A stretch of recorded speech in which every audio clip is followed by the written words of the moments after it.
And how does that feel? I feel like a depth of calm that I don't remember ever having felt before. Just lost for words. Yeah, wow, it's fascinating because it was a roller coaster of very extreme feelings and physical pulses and reactions happening in my body. And I guess at the beginning of that, I would not have imagined that 10 minutes after or however long I was in that it would result in genuinely like a degree of calm that no amount of alcohol, cannabis, meditation, anything else could have, produced. Welcome to The Solution Behind the Symptoms, a show where expert therapists and doctors help real-life patients heal from their chronic conditions. I'm your host, Gasienica. I'm a therapist, a researcher, and I'm very proud to be partnering with the Association for the Treatment of Neuroplastic Symptoms to answer one really important question. How do we help people get better as quickly as possible? In today's episode, you're going to hear a session I did with a patient named Bonnie who feels stuck both emotionally and physically. Through my own recovery, I know exactly how this feels. You try to meditate or do yoga or listen to podcasts, and while everybody around you seems to feel this great wave of relaxation, you kind of just feel like you're still treading water. It took a really original thinker like the late, great John Sarno to find a solution to this problem. And joining me today to talk about how this solution fits into the modern blueprint of recovery is his daughter, the great therapist, Christina Sarno Horner. So let's meet my guest. All right, so joining me today is Christina Sarno Horner. She is the owner and clinical director of Suite 14 Psychotherapy in Brooklyn, where she specializes in chronic pain and mind-body work. Christina also happens to be the daughter of the godfather of mind-body chronic pain movement, John Sarno, and continues to advance his model not only in her therapeutic practice, but also in her work as a supervisor and trainer for other clinicians. Christina, it's just so good to have you today. Thank you so much for having me. It's a pleasure. I'm fascinated by you, not only as a clinician, but as somebody who grew up in a household where neuroplastic pain, or TMS, as your father would call it. As my father would call it. And it'll be the term I use probably because I grew up with it. Totally. Yeah. That was your baseline of what pain is. It wasn't that your body was broken. It was that it was probably a psychological process, which is such a rare upbringing for somebody to have. Yeah. Can you tell me a little bit about what that's been like, how it's just kind of been your reality this whole time that neuroplastic pain is the baseline? Yeah, sure. I mean, so there was no time in my history, in my life, where my parents, both of them really, because my mother obviously was well, not obviously, my mother was a true partner to my father. And so they were often in conversation about what he was discovering and what he saw in his work.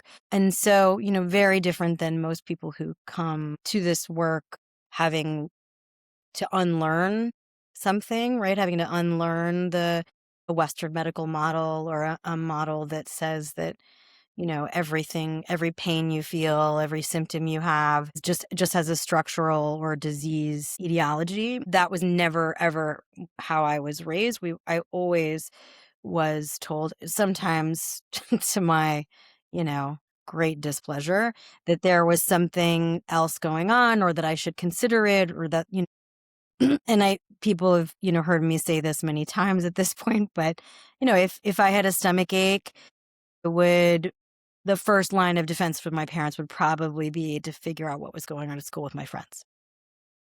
And like why I might be having, if I didn't have the norovirus, right? If it was clear that I didn't have a virus or a bacteria of some kind, that, that would be the question. And of course, as a teenager, that annoyed me, to no end. But that's because I was a teenager. And I sort of envied my friends who would just like get Pepto-Bismol and like not have to think about their experience.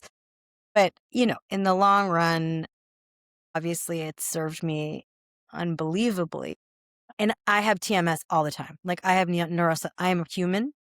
It is a part of being human. And I sometimes roll my eyes and I'm like, oh my God, Dad, do I really have to think about what's coming this week or which child is irritating me or, like some deeper, darker things I don't feel like digging up. And then, of course, when I do, I tend to be pretty successful with my own. And sometimes not, actually. I mean, I should say that for the audience. Like, I sometimes have like a nagging sciatic pain that will stick around. That's one of my brain's go-tos is sciatic pain, and it'll stick around for a while. And I think that, the difference is that I'm not afraid of it. I Mhm. know what it is. Doesn't mean it isn't painful, and I don't dislike it, and I don't feel a little desperation when I feel it come on. I'm, very human. Yeah. As you kind of tinker with your own health and you grapple with the things you Mhm. learn from your dad, as we all do, like, we all are kind of standing on his shoulders as we try to innovate in this field. Tell me, I've heard you talk before about some of the neuroscience, like your dad would have been really excited about. It just wasn't there when he was alive. What are some of the things that you've found along the way where you've innovated or added on top to what your father contributed to the field? I mean, I don't know that I've innovated them. I have, the researchers to thank and the innovations in neuroscience to thank, but certainly, um, I mean, I think it is just wildly exciting to know that our brains are plastic, that our nervous system, that there is a constant change of growth and pairing and, and that we have control over it. That if we change our behavior or if we do some, deep psychological work, that we're actually genuinely able to shift the patterns in our brain and through making choices, which just feels wild, right? But also that what happens to us consistently will have an impact on how our brain develops. And I think that for me, being able to talk to clients about how their brains developed as children, or maybe to simplify it, like focusing on a traumatic event or a consistent trauma they experienced, and help them understand that this genuinely shaped like the structure of their brain, and that through the work we do, we can change the shape of the structure of their brain, and so it's really thrilling for me, and I think would have been for him to see it. And I think he would have, he was outspoken, as and didn't mince words. I think he would have ridden you know, that reality well into the sunset. Like, he would have been so happy to be able to have the proof and have the language about the neuroscience, really. Well, I'm thrilled to share this patient today. Okay. One thing I heard you talk about one time was just how much when people come in to do the work on pain, it affects their lives in such different, profound ways, just outside of the pain. And this patient is a real testament to that. Not only does she have pain kind of all over her body, but she's also struggling with depression and some anxiety and this real feeling of stuckness in her life that I see in so many patients, particularly in the studies we do. They come in and it's some of the patients that have a harder time finding success quickly. So I'd love to get your thoughts on this patient. Why don't we get to the clip? Sure. Let's talk about it.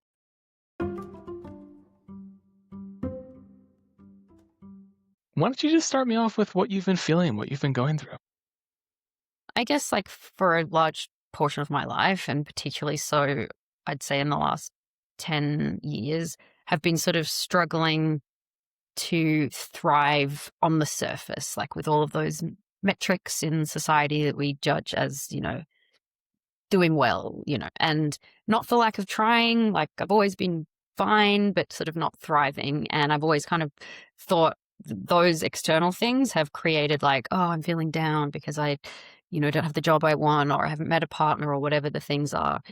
And this past year, it's sort of been ramping up and feeling more acute. And also it's sort of, I look back and I'm like, I've been seeing therapists for the better part of 20 years. Like, I listen to all the podcasts, I read all the books, like I'm trying so hard. Why is nothing like changing? But just suddenly I've had this reframe where I'm like, hang on a minute.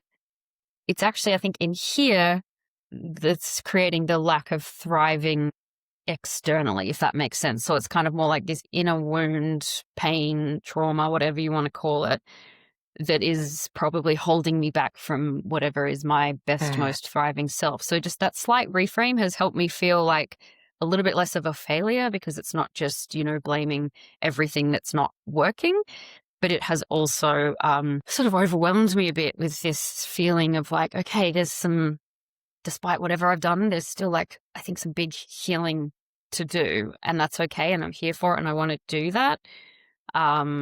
So I guess just being a little bit more in touch with that emotional pain is what's sort of been bubbling towards the surface. And in the last like 2 months has been really like, taking over. Yeah.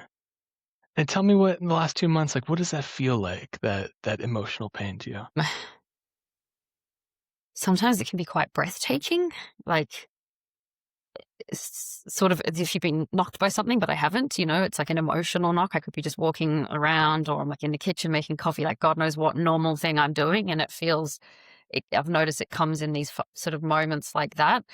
But it also feels kind of like this, like a stuckness, a blockedness. If I think about it, I've been trying to sort of meditate on this feeling of like there's something blocking my heart, blocking my brain, blocking my gut, blocking all of these little cells all through my body, which was probably designed to be protective once upon a time. But now it just means I'm like keeping that pain in and probably not letting, I don't know, love or good things or whatever in as much, because the guard is up or something like that. So yeah, I'm feeling it all a bit more acutely. And I'm tapering off SSRIs, which, I'm sure has something to do with that. But I sort of want that. I want to feel it more acutely so that I can really address it.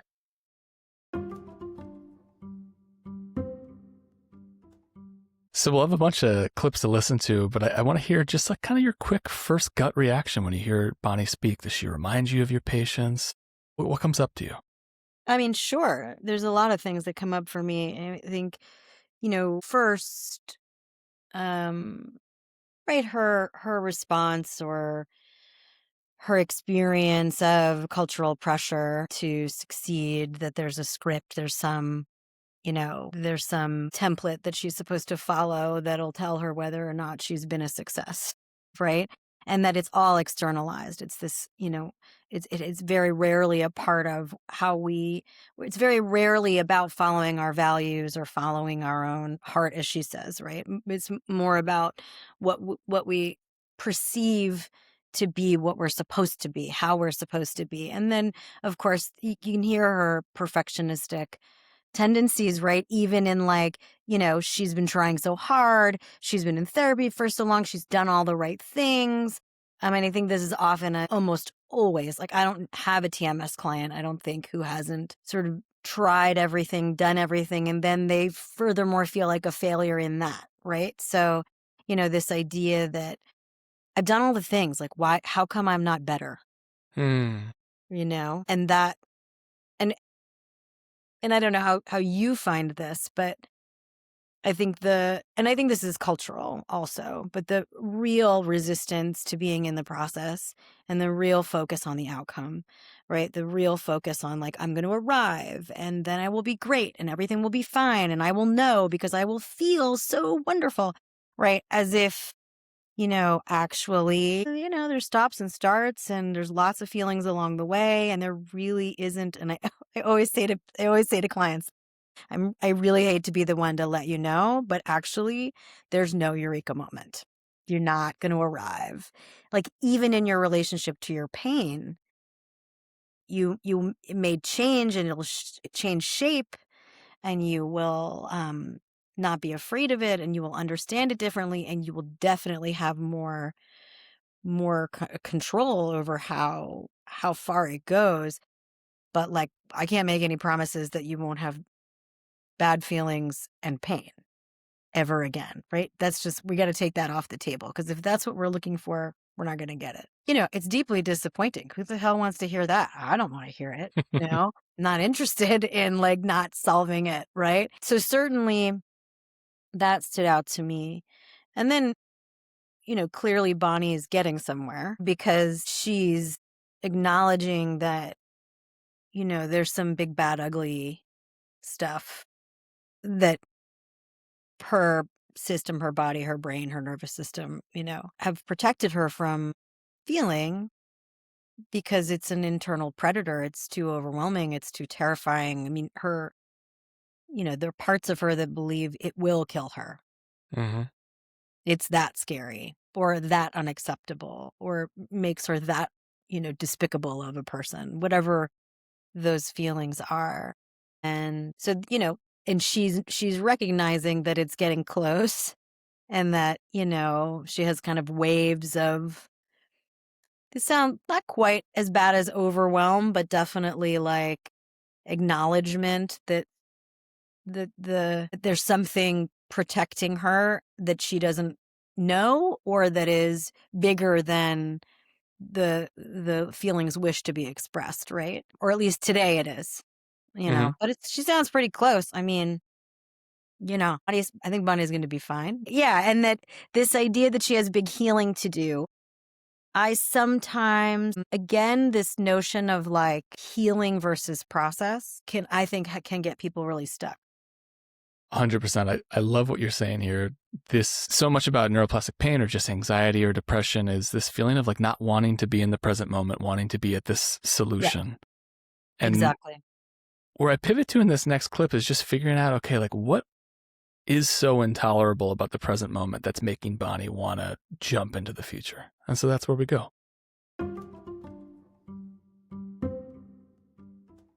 Just notice what's coming up for you right now. What do you feel that's getting in the way of you being fully relaxed or fully at ease? It was like adrenaline or something, like nervous energy. Good. And where do you feel that nervous energy? It sort of vibrates all through my body. And it's particularly acute, I guess, in my gut. And this is just hypervigilance. This is your brain saying we're not safe. We got to stay alert. And what I want you to see if you can do is just ask that sensation right now, that buzziness, that energy. What are you afraid of at the moment? And just notice what bubbles up. Afraid of like dropping my guard, or, what happens when that scar tissue or protection or whatever it is not there. Good. And what happens when that scar tissue isn't there? What happens when that protection goes away? Ask your brain, what are you afraid of happening? God, it's just a jumble of fear and unknown. It's like being happy is almost scary. Yeah. And just see if you can stick with it. Almost like you're just kind of compassionately asking these questions. What is scary about happiness? What is scary about stability? What's scary about being open? Hurt you? Good. Yeah. Who's hurt you in the past? Where did your brain learn that people hurt you? Parents? Yeah. I want you to go back to a time where a parent hurt you and just go wherever your brain leads you. And what's happening in this scenario? There's this one scenario I go back to often, and my mom is really mad at me. I was at a friend's birthday party. I want to say I was 8, 7 maybe. And it was meant to be a sleepover, but I'd been sick, and so she wouldn't let me sleep over, which, is probably the right decision. But she let me go to the party. And inevitably, we all plotted that we're going to ask her if I can still sleep over when she came to pick me up. Cool. Of course, like for kids. And she came to pick me up, and everyone was like, please, can Bonnie stay? She was obviously fine in that moment, but when we walked out the door, she was so mad at me. Mm. And she hit me, and like in ways where, unfortunately, back in the day, parents did. Like it wasn't sort of abuse, but I don't know, maybe it was. I think about that a lot. The problem is, though, when I go to think about it, I try to rationalize it from her point of view, or to comfort her in that scenario. But yeah, moments like that one's just, I don't know, for whatever reason, has stuck in my mind a lot. But there were, moments of that similar nature that just kind of always made me feel like I was wrong, I was bad, I wasn't a good person. Let's stick with this one because we can see a couple things here. We see some of the origins of this feeling like you're broken, you're bad, you don't deserve happiness. And we can also see the way your nervous system has learned to survive. When you go back, you try to take care of your mom in this memory. And what I want you to see if you can do is actually look at that little girl, even if it's painful. And what emotion comes up when you watch her? Sadness. Good. So feel that sadness. What does your current self feel sad about? That happened to her, and that she grew up thinking like, oh yeah, that I'm a bad person, I'm not good enough, but then would try and do other things to be good enough.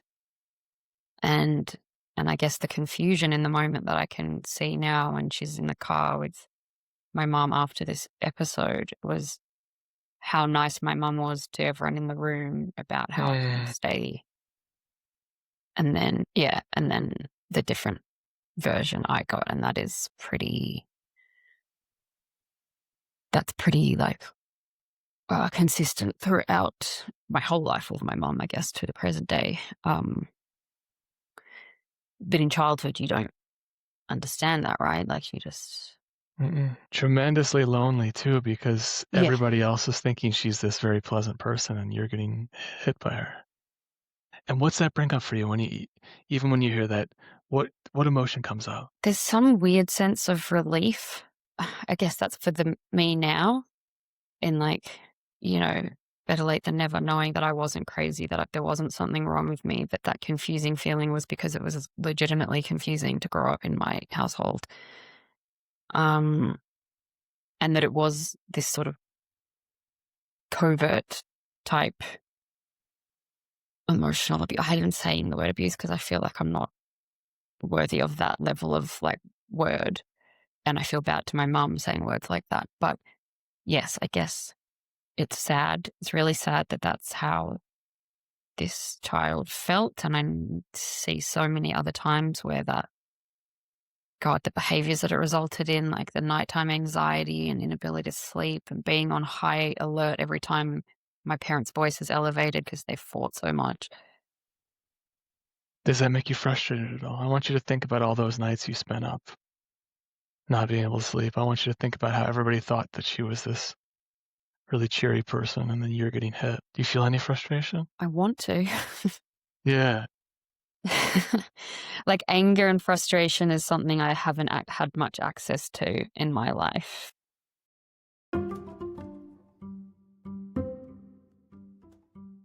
Why is anger and frustration so difficult to access for a lot of people? Why doesn't it come easy, even in a case like this where there was clear abuse? It caused so much disruption in her life. Why is that difficult? Yeah, I mean, when she said that, my first thought was, I don't know what your next intervention was, but I was making one up in my head, was imagine how dangerous it would have been had she reacted with anger. If she got hit for bubbly little kid coming to the door advocating for a sleepover, right? I mean, this is like this moment of giddiness and joy and, laughter and camaraderie. I mean, it's all these like positive things and a sense that it was safe to share that with her mother, and I'll talk about the confusion later. But so if you can get yelled at and put down and abused for really lovely behavior, actually, right? There is no room for your rage and your anger and your frustration. I mean, frustration is such a like soft word anyway, and also in this case, we're working with such a young part who's much smaller than her mother, who's, the child that needs their parent that can't threaten that relationship by trying to reject it or yelling and screaming at them. I mean, it's too terrifying, right? You need your parent. Yeah, I mean, and then I think obviously also it's what we're told consistently to not be angry, right? Or we don't have she didn't say anything about her mother in this way, but we don't deserve to be angry. In fact, it's our job as children to keep that completely tight and behind the wall, and that and incidentally, adults are very much allowed to be angry often, right? And tends to take it out on children. And so, but the piece that for me with this client in particular that really stood out was that she could arrive to her mother from a place of curiosity and excitement and childlike, fun, and the response was hostility and anger. And then of course her response is fear and confusion because that doesn't make any sense. And then the other piece that I think is really difficult is not wanting to identify with the angry, abusive parent, right? And so like, I can't be frustrated and angry and rageful because I don't want to be like her.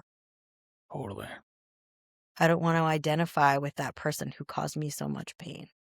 Yeah, it's real complicated, anger and there's some belief. No, there's a very strong belief. I mean, look, when somebody yells at you and gets angry at you and hits you, it feels bad. It is deeply damaging. Yes. And so it's a scary thing to even approach, right? Because if it has the power to make that child feel so small, so lonely, so confused, so worthless, right? Then, like, I don't know what else it can do. I'm certainly not interested in, trying it on for size. Right. Well, we know when these patterns get set up, they have tremendous ramifications for the rest of our life. If we're not balanced emotionally and we can't show anger, it affects our nervous system, it affects our pain. And so what I want to do in this next clip is just kind of gently lead Bonnie into starting to express some of this anger. She has the awareness of where some of her dysfunction is coming from, which is beautiful, but we know it's only half the battle. We also need to take some steps toward going toward anger. So let's take a listen.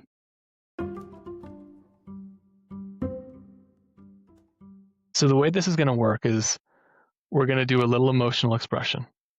And then it's going to break down some of these barriers so that we can have you access a more relaxed, more optimistic mindset. And so I want you to just close your eyes and then just slow your breath down. And again, just notice what's getting in the way of you feeling relaxed right now. What do you notice? Brain feels like, the news headlines running along the bottom of a screen. It's just like at all times. Great. Especially when you ask me to relax. Perfect. So you can see, like, even when your brain's trying to predict relaxation or calmness, this blocks your brain from predicting a positive outcome. You have this ticker going. And so I want you to go toward the ticker. That's why we got to do some of this expression work to help break through this. Ask that piece of you, what are you afraid of right now? And it could be the same answer. Just notice what comes up. Guess it's just like unknown. What feels uncertain This kind of right now? This stuckness, this Mm-hmm. whatever it is familiar, obviously. This kind of let's just squash, block, feel stuck, whatever that is now very, very well known. And obviously what's known is easier. And does that stuckness make you frustrated? Do you feel any agitation Yes. from trying to relax so much, just not being able to? Yes. Good, so just talk it out. Tell me how frustrating it's been. It's like there's something really stretchy pulling one way and pulling another, like those exercise bands or something.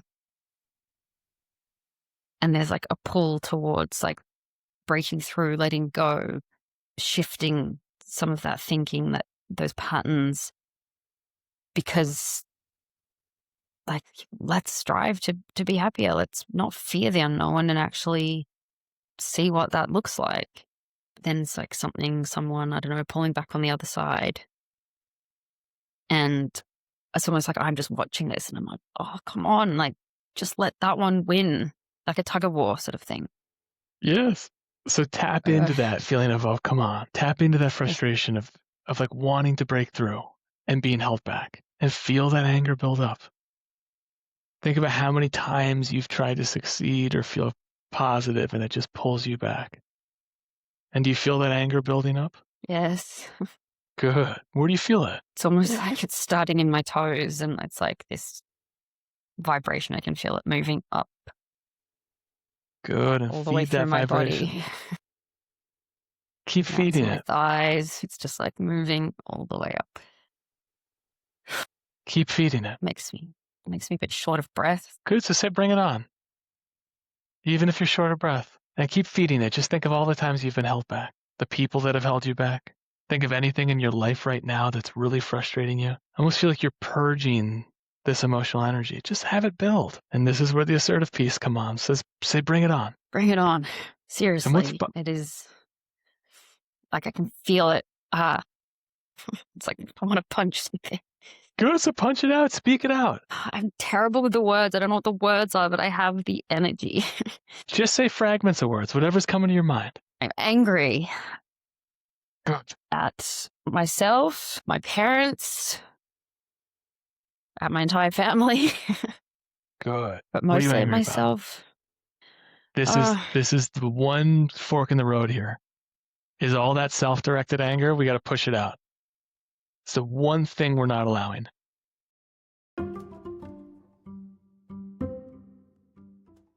So I want to stop there or pause there because I see this all the time when people get close to anger. Their brain plays this incredible trick where it's like, I won't get angry at anybody else. I'm just going to get angry at myself.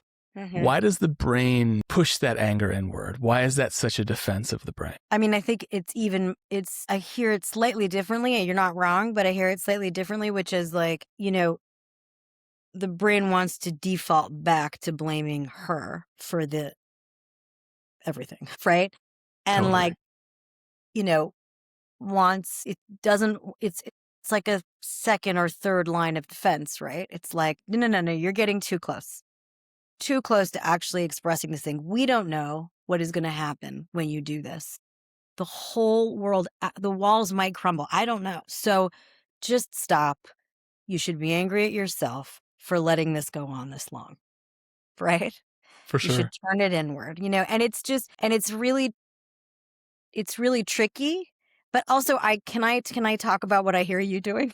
Go for it. Yeah, whatever It's like is coming up. exciting for me. Just that no one has ever taught her how to be angry.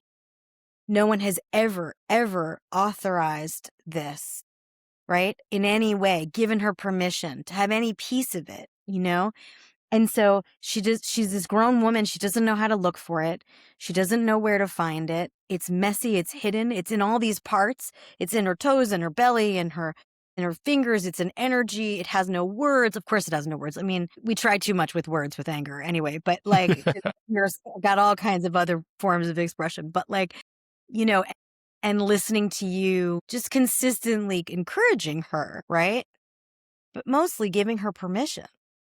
It's okay. Just go there. Like, do it. I feel it. Like, come on. Yeah, it's there. What are you going to say to it? How are you going to say it? And of course, her abusive family never gave her permission, never said, look, I know you're angry at me. It's normal. I'm sure your New York tutelage on this helps you. Do you ever inspire your patients to get anger out by cursing or showing them some? I curse all the time. Me too. Yeah, we curse. We curse a lot in my sessions, and I model it for them prior to suggesting that they do it themselves.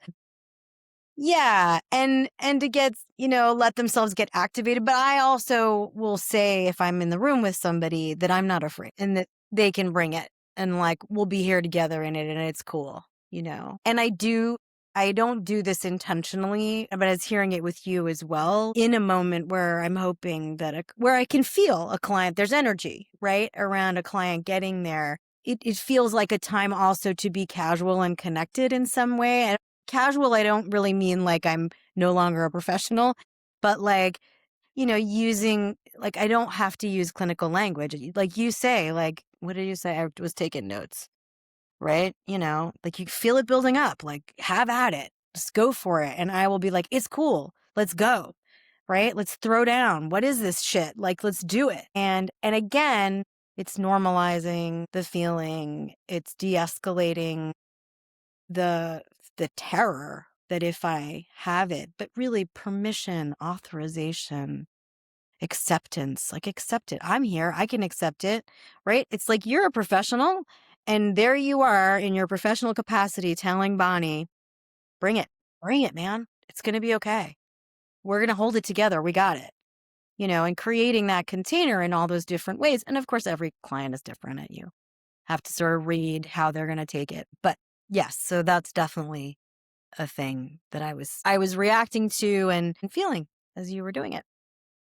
Well, let's see how Bonnie keeps progressing.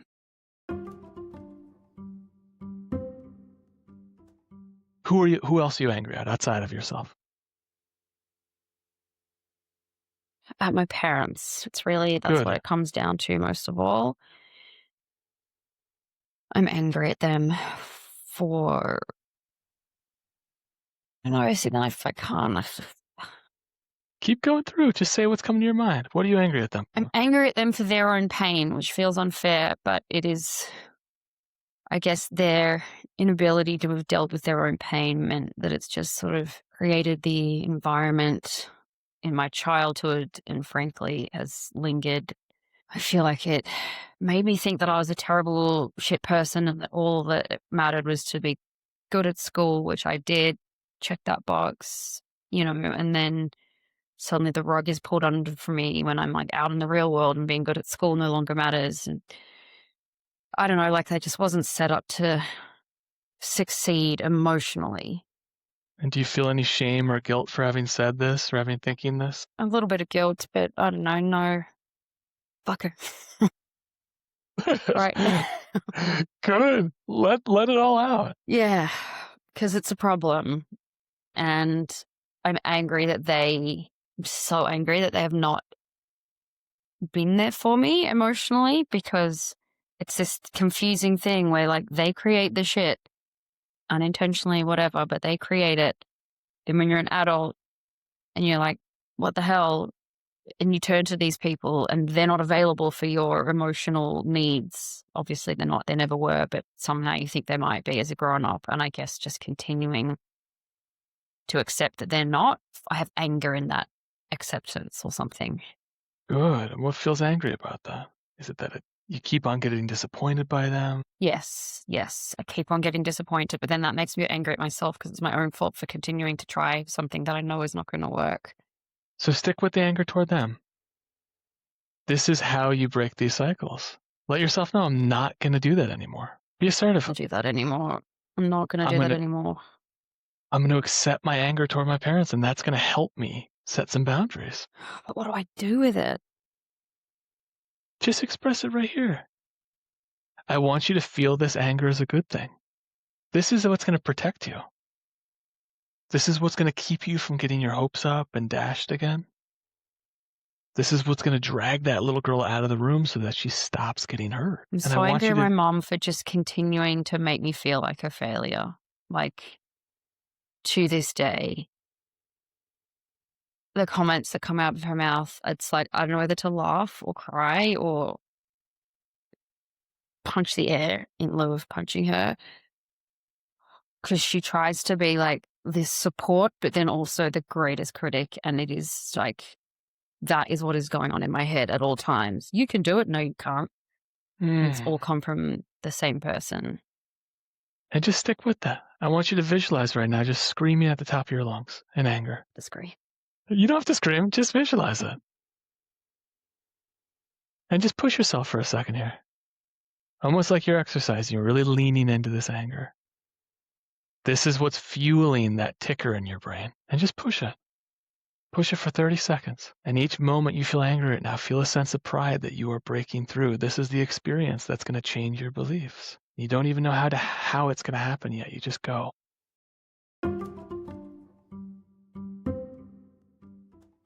This is where I'm really curious about your childhood, where I grew up in a household where anger was not celebrated. It was not invited. I'm curious about you. Was your dad helping you get angry? Was your mom helping you get angry? Was this something that you grew up with was natural? Do you feel comfortable sharing about this? Yeah, I totally feel comfortable. Open book. So the short answer is yes, it was encouraged. Like, I think what is something that stood out to me in that clip was the feeling that she had when she said, I'm a shit person for feeling angry, or I think I might be getting it wrong, but the feeling was that, yeah, that she's angry at her parents for a thing that she knew they couldn't control. Right? And she's angry at her parents. So the irrational part of it, right? Our rational mind wants us to be rational and say, well, my parents came by it honestly, their parents yelled at them, and so here we are, and blah, blah, blah. And so I can't be angry at them because it is blah, blah, blah, right? Because clearly this is how they came about. But the part that was, if I really think about it, like, no one in my house was ever one in the house was ever encouraging me to scream and shout. It really wasn't in that way. And we can talk about all the implicit messages I got from my parents and how they lived their lives. But explicitly, one thing that really stands out for me, and that actually I feel deeply grateful. It feels so unusual, was that I should feel it even if it's irrational, right? It doesn't make sense. It's not going to be rational. These are toddler parts. These are parts of us that don't need to have reason. It doesn't matter. Like, I'm telling you, you can't sleep over at your friend's house, right? I got lots of good reasons as to why you can't, and you can still be furious at me, right? Can you hit me? No. Can you throw something at me? No. But can you be furious at me? Yeah, absolutely. And it doesn't matter if it's rational. And that's the part that I kept hearing in her, right? Is like this struggle internally to come to terms with a thing that is not rational, right? I've said this many times in many places. Like, I feel like evolutionarily, we are like in the middle of something where our rational minds and our irrational minds don't know what to do with each other, right? Like, lizard brain and, doesn't know how to play well with the rational mind, right? And because that conflict is so intense. So in Bonnie's case, it's very clear. There's a very clear reason. She was consistently traumatized by her family, by her mother in particular. In my case, no one was hitting me. No one was yelling at me. No one was belittling me. And yet I was still furious at times, right? And that's okay. I'm so glad you say that, because so many people say, like, I didn't come from this abusive household. I had a wonderful childhood. And just you pointing out, it doesn't matter. There's still this very irrational piece of us that we're afraid to let out. And I think the big fear is we're just going to become these really irrational people. But as we see in so many of our patients, and you'll see in the rest of this clip, often blocking that irrationality is making us make all these mistakes in our life. And it by the causes way, us. Yeah, that's what makes us irritable and grumpy and obnoxious. So, like, if you're worried about coming off as irrational, then you should let yourself have the irrational feelings. And the irrational ones are also the ones that feel scary, like the, and this is one that many people in our work use, but it's like, I really hate my children today. Like, and like, they're being horrible people to me, and I have no interest in spending any time, like, whatever the language around it is. Yeah. And that not letting ourselves have the irrational feelings is actually holding us hostage. Right. That's the thing that's keeping us stuck. That's the thing. And that once you let yourself do it, you have a whole lot of other choices about how you brain. I love that, the amount of choices that come up. And that's what we're looking for when we have these emotional expressions, is giving our brain a good chance at finding these other options and these other choices. Yeah. That's what I mean by other choices, is like you give your brain other options. Well, what I want to do next is I want to lead Bonnie through some sadness, because she's let some anger out. There might be some sadness there as well. And what we're doing in these meditations is helping the unconscious brain see, okay, if I use a different combination of these emotions, let's see if there's some insight that comes out of them.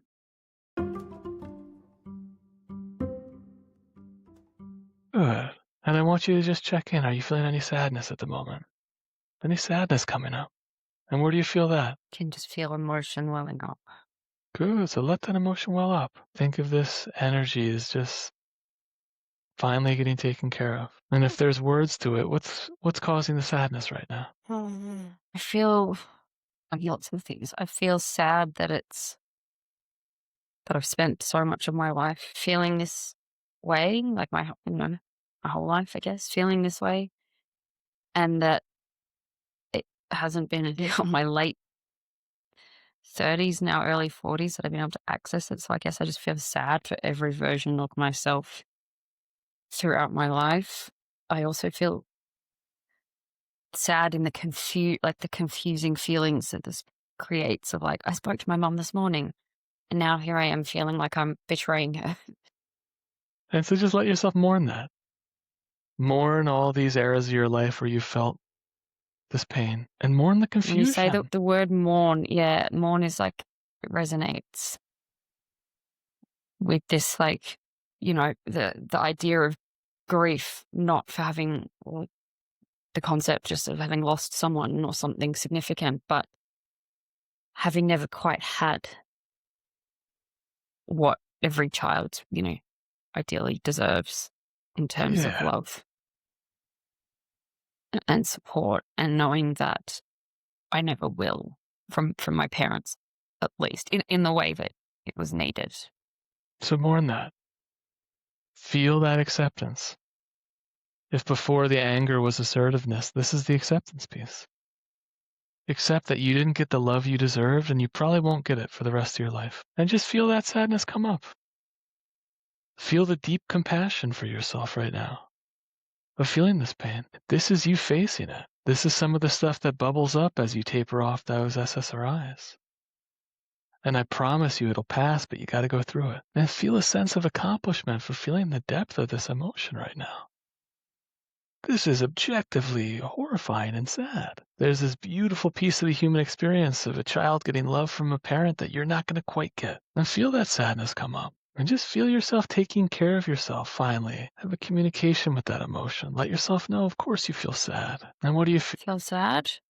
I feel like my whole body's sinking. Like my feet are sinking into the ground. Like everything is just... But also like, this is probably my thinking brain taking over. But I guess framing it as like, I think I said it and then you reiterated it as like, it didn't happen and it may never happen as it relates to my parents. But like, I guess it feels like it may never happen from anyone. Because if it doesn't happen from your parents, like then... This is where we want to use your assertiveness. And I want you to really fight back against that. There are billions of people who have lived lives where they weren't loved by their parents and found incredible sources of love. And just say, fuck that. You can even tell your brain, like, I'm not going to hear it right now.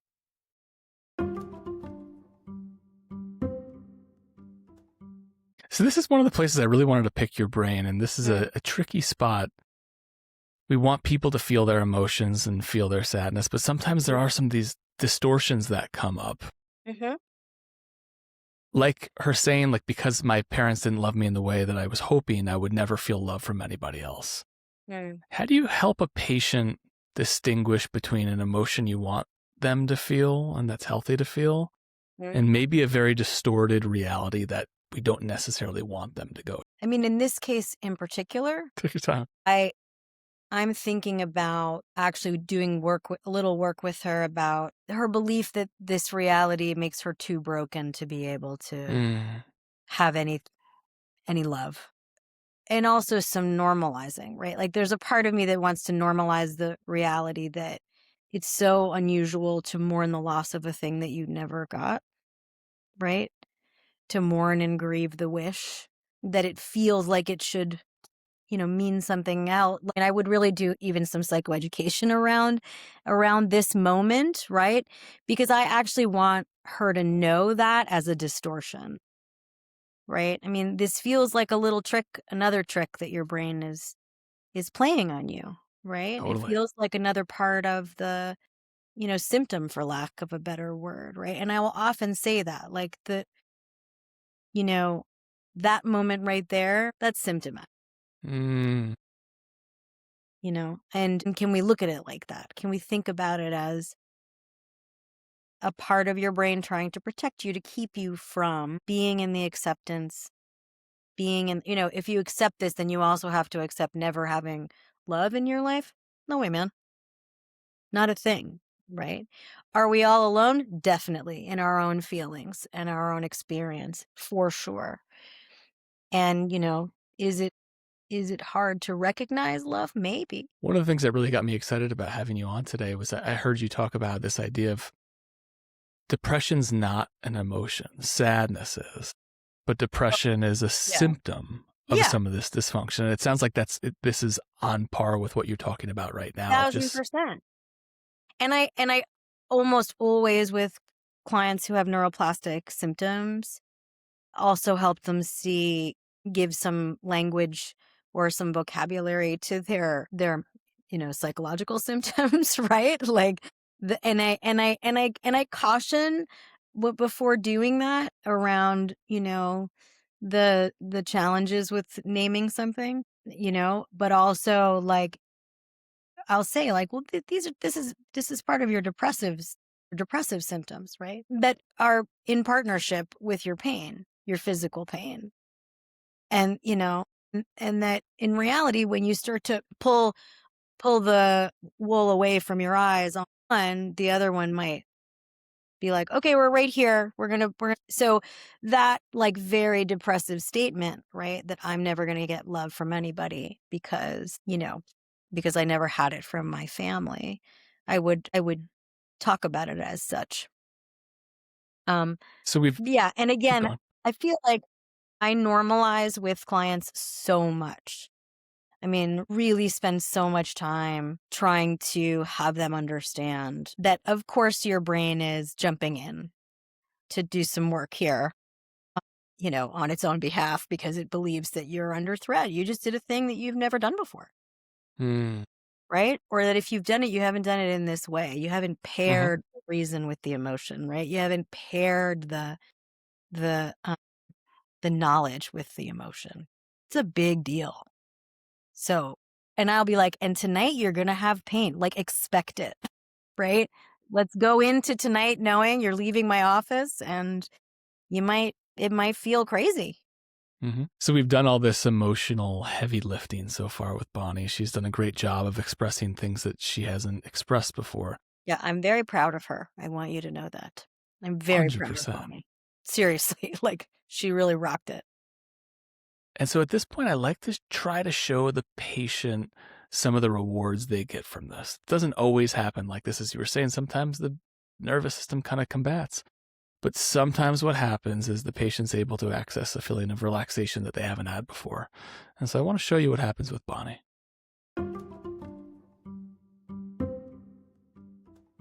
Let yourself go. Feel like your shields have dissolved. And this is where we break into this second piece, which is I want you to start just slowing your breath down and utilize that heaviness as an asset. And just see if you can enjoy the sensation of the air coming in and out of your lungs as you feel this sense of heaviness. And what I want you to imagine is every obligation or responsibility in your life just floating away. For the next 5 minutes, you're in a perfectly safe space. They talk about this constant cortisol flooding of the body. It's almost like you have wet clothes on during the day and you're finally just getting a dry pair of clothes on. And you just feel like every responsibility falls away as you're kind of wrapped in a nice warm blanket. And you don't have to promise it for the future or even 10 minutes from now. I just want you to let yourself know I'm okay right now. And just feel the healing start right there. You've gone through tremendous emotional expression to just get to this place where you can feel a little bit of a window of relaxation. And this is when you start feeding your brain what we want it to predict, which is you're okay, you're safe. And just feel that heaviness, feel those breaths come in and out. And feel a sense of accomplishment for having survived what you survived. And how's that feel? Yeah, it feels surprisingly good. Good. Like And a so just weight off enjoy or it. something. Mhm. This is your future. Hmm. That's one of the things that make aging bearable is you start figuring out things you didn't figure out at a young age. And it feels incredibly satisfying. And just think about a future where you feel like this. Just imagine giving your system breaks like this throughout the day. And how does that feel? God, I feel like a depth of calm that I don't remember ever having felt before. And so just enjoy that calm. Let your brain get used to it. And I want you to take 1 or 2 more breaths. And whenever you're ready to just come back to the screen, open your eyes. Mm. What was that like? I'm just lost for words. Yeah, wow, it's fascinating because it was a roller coaster of very extreme feelings and physical pulses and reactions happening in my body. And I guess at the beginning of that, I would not have imagined that 10 minutes after or however long I was in that it would result in genuinely like a degree of calm that no amount of alcohol, cannabis, meditation, anything else could have,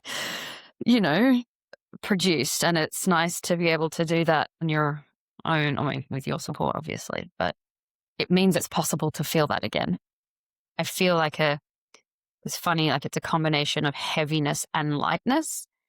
Heaviness in a good way, in that I could just like flop into the earth's core, as you said, but lightness in that, I don't know, some of the angst and whatever that I started the day with has lifted from my heart, from my shoulders, from my brain. This is a preview of what's to come for you.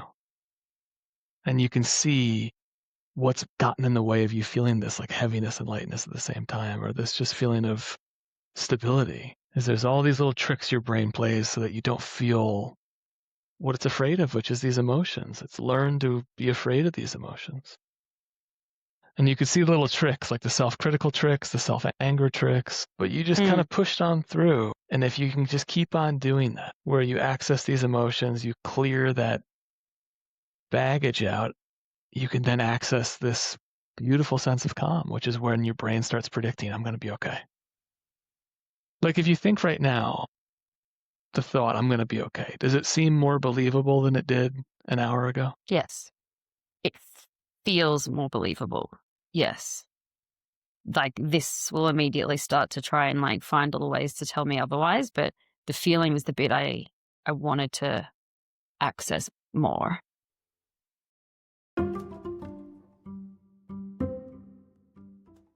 So why does that happen? Why are we able to access just like a deeper relaxation once we face the things we're afraid of? Well, because they don't kill us, you know? I mean, the thing, whatever story her brain has created, whatever narrative is in there about what will happen to her if she has these feelings, didn't come to fruition, right? So again, it's that opportunity for different parts of her brain to be talking to each other and creating a space for the safety where it's like, actually, I think it's going to be okay. It's going to be okay. We just did that crazy thing of being furious at our mother, and I'm still sitting here, and she's probably wherever she is, and we're both exactly the same as we were 20 minutes ago. And then even more beautifully, we let ourselves accept the deep sadness about what we never had, what we always wanted, what we wished for, what we dreamed, you know, and that acknowledgement, like that the being true to what is there internally actually creates a sense of safety. I mean, it's self-parenting, right? It's like the opportunity to parent oneself and hold the space and let those feelings be okay, brings safety. And you're doing it in the session as well, right? It's like really nice work, John. I mean, seriously. I appreciate like that. it's like you're really encouraging, you're creating the space and giving her an opportunity to see it as like we didn't just do this thing for the sake of doing it. We did this thing to bring your nervous system to a different place that it doesn't know very well. So let's integrate that now. I don't know if you've ever done yoga, but it's shavasana, right? It's the moment where you let it be integrated, all the work you've done, right? And that's that. But I find that in this work, the more intentionality that goes into each moment, and be like, let's name what we're doing. Let's say what we're doing. Let's be in what we're doing. Like, it really allows for the fullness of the work. And in that moment, yeah, she's allowed to not be afraid. I'm so glad you said that. Like there's such this narrative of just feel your feelings, but if it's not intentional and you don't know why you're doing it, it's so difficult to get the benefits from it. And I'm so glad you stated that of how important it is to have an intention behind it and to I mean, it set was a that great intention. reminder for me just listening to that, right? Was like to then set that intention with the client in that moment, right? At the end of something hard. And I think sometimes we do it in terms of like, you get to go out in the world and have this now and use it. But that moment of calm is so rare, right? God, yeah. I mean, like, come on. And what a gift to have it, but also to have it in a way that, and I think this is what's so powerful about this work. Okay. I'm going to say it again. It's like, but also to have it in a way that is not You don't have to go to yoga class. You don't have to you don't have to sit for 50 minutes and meditate. You don't, it's not it can be so personal, and it can be such a felt journey, right? That when you have a moment and you get to say, oh, I'm going to bring awareness to this moment, actually, like, what might I be feeling? And you can give yourself, like, I don't know, 5 minutes of permission to have the full range, right? And then the breaths at the end of that, you can do it. And my God, like, I also love the aging is the best. Aging is the best because come wiser and we realize, oh, all that shit that I was terrified of is actually not a big deal. Or is it big deal? But there's a different way approach. Joy, I just want to, for the people listening, if there's anything you want to let people know, you've seen so many people, you know so many perspectives about this work. For people who are listening to this, who are probably going through some difficult times, what would you tell people just to keep them going or to help them keep plodding ahead? I mean, first of all, and I tell this to everyone, like, actually, you're going to get there, like that you will. And the hard part is that you don't know when or how necessarily. And humans are not great at not knowing. We really don't like not knowing. Okay. So you can accept that piece. And I think the thing that I remind people all the time, and I, said it at the top of this call with you, is try to let go of the outcome. Right? Really try to trust that, like, if you let yourself get into all the parts, that each part has its own value, whether it's learning, feeling, processing, breathing, like creating safety, and that the value in each of those parts of the process are going to give you so much more than just the relief of your pain, which you are also going to have. But let go of the outcome. Because as long as you are waiting for the moment where you wake up and have no pain, it's going to actually probably take you a whole lot longer. Well, thank you so much for being here today, Christina. I so appreciate it. Yeah. It was my pleasure. I really enjoyed listening to your work. I really, and I hope that you tell Bonnie that I'm very proud of her. I will. I'll send her a note tonight. Yeah, let her know that I'm really impressed with the work that she did. Yeah, good job. Thank you. You bet. Thank you so much for listening to The Solution Behind the Symptoms. I want to give a big thank you to Bonnie for sharing a piece of your journey. If you'd like to find out more about my guest, Christina Sarno Horner, you can visit her at sweet14psychotherapy.com. And if you want more resources on overcoming chronic symptoms, visit the website symptomatic.me. Finally, if you'd like to be a patient on a future episode, you can message me on Instagram at johng.therapy, where I answer questions and share tools from my practice. Thanks again.